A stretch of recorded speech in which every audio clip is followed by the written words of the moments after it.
lho Pak De. Berarti lek sampean tindak Nggih.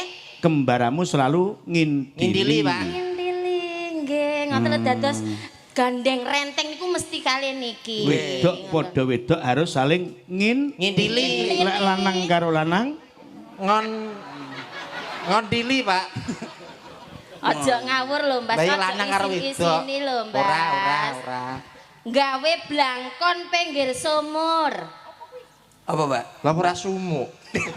Iki anu lho. Iki tekse parian ngono awakmu dijak Kembar parian. ya. Paling gak iku dol tinuku sing tinuku. enak, ABC niku sing apik. Oh, dol tinuku. Kene sing ngadol awakmu. Sing tuku. Sing utang aku, Mas. Oh, tuku.